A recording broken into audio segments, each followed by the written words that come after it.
और अब हम आपको एक बार फिर एक ऐसी खबर दिखाने वाले हैं जो जिहादियों के नालायकपन और उनकी कट्टर सोच को साफ तौर पर दिखाती है। महाराष्ट्र के बीड जिले से निकली ये खबर सिर्फ एक बयान का मामला नहीं है, बल्कि ये उस जहरीली सोच का आईना है जो खुलकर देश की एक लोकप्रिय और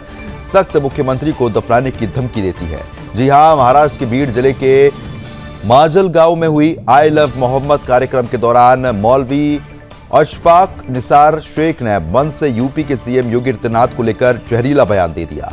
मौलवी ने खुलेआम मस्जिद आने की चुनौती देते हुए उन्हें दफनाने की धमकी दी है, अपमानजनक भाषा का इस्तेमाल किया है, जिसके बाद सवाल ये उठता है कि क्या किसी को भी इस तरीके से खुले मन से हिंदू प्रतीक नेताओं पर जहर उगलने की छूट है क्या हिंदू आस्था और हिंदू नेतृत्व पर हमला करना अब अभिव्यक्ति की आजादी कहलाता है? मामले को लेकर आगे चर्चा करेंगे, लेकिन उससे पहले ये बयान हम आपको सुना देते हैं कि क्या कुछ इसकी तरफ से कहा गया है।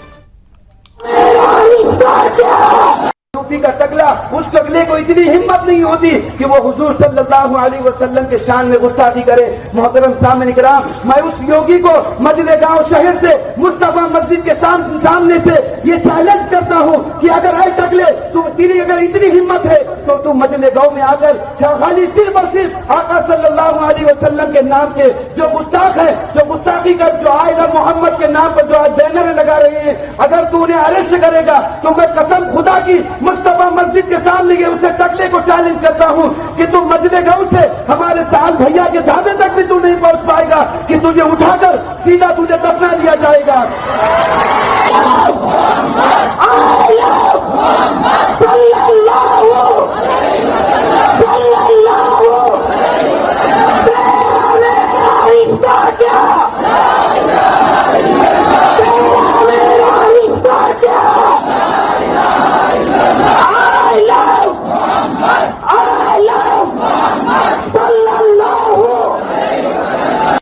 का टकला, उस टकले को इतनी हिम्मत नहीं होती कि वो हुजूर सल्लल्लाहु अलैहि वसल्लम के शान में गुस्ताखी करे। मोहतरम सामने किराम, मैं उस योगी को मजले-गांव शहर से मुस्तफा मस्जिद के सामने से ये चैलेंज करता हूँ कि अगर ऐ टकले तेरी अगर इतनी हिम्मत है तो तू मजले-गांव में आकर खाली सिर्फ और सिर्फ आका सल्लल्लाहु अलैहि वसल्लम के नाम के जो गुस्ताख है, जो गुस्ताखी का जो आई लव मोहम्मद के नाम पर जो आज बैनर लगा रहे हैं, अगर तू उन्हें अरेस्ट करेगा तो मैं कसम खुदा की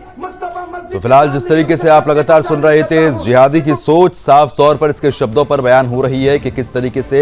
एक मुख्यमंत्री के लिए इस तरीके से अपमानजनक शब्दों का इस्तेमाल इसने साफ तौर पर यहां पर किया है। मौलवी की जहरीली जुबान भी आपने सुनी है और इस तरीके से आपको बता दें कि हिंदू आस्था पर प्रहार करने का जो काम है वो भी लगातार यहां से किया गया है। अब हमारे समाज संवाददाता हमारे साथ जुड़ रहे हैं, उनसे भी हम जानने की कोशिश करेंगे कि आखिरकार वहां पर ऐसी स्थिति क्यों बनी। बाबूलाल राठौर हमारे साथ जुड़ चुके हैं। बाबूलाल, जिस तरीके की स्थिति साफ तौर पर जो ये वीडियो साफ तौर पर दिखा रही है कि एक मुख्यमंत्री के लिए इस तरीके के शब्दों का इस्तेमाल करना, नफरती जो जुबान है वो यहां पर सामने आ रही है, आई लव मोहम्मद के नाम पर इस तरीके की कट्टरपंथी सोच को कब तक स्वीकार किया जाएगा? देखिए, निश्चित तौर पर कल जुम्मे के नाम पर आई लव मोहम्मद को लेकर पूरे देश में जिहादियों का नंगा नाच देखने को मिला। सड़क पर उतरकर किस तरह से जिहादी हुड़दंग मचाते हुए नजर आ रहे थे, सर तन से जुदा के नारे लग रहे थे। उसी बीच महाराष्ट्र के बीड के माजलगांव का ये मामला है। माजलगांव में ये जो कटमुल्ला देख रहे हैं आप, ये जो सरेआम मंच पर खड़े होकर सीएम योगी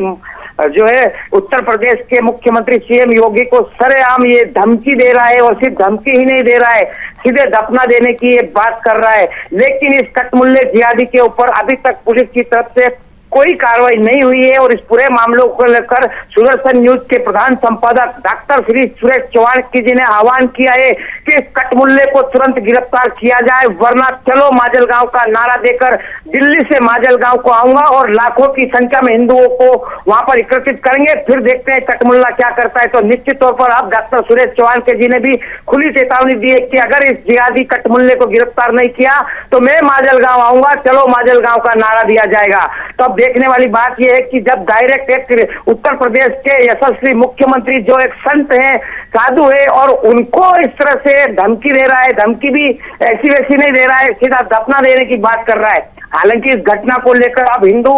समाज में काफी आक्रोश है। तमाम जगह पर हिंदू संगठन गुस्से में है और इस कटमुल्ले की गिरफ्तारी की मांग कर रहे हैं। अब देखने वाली बात यही होगी कि जिहादी कटमुल्ले को कब गिरफ्तार किया जाएगा। बिल्कुल, कहने के ऐसे लोग की गिरफ्तारी जरूर होनी चाहिए। चलिए ठीक है, बहुत बहुत शुक्रिया तमाम जानकारी हमारे साथ साझा करने के लिए।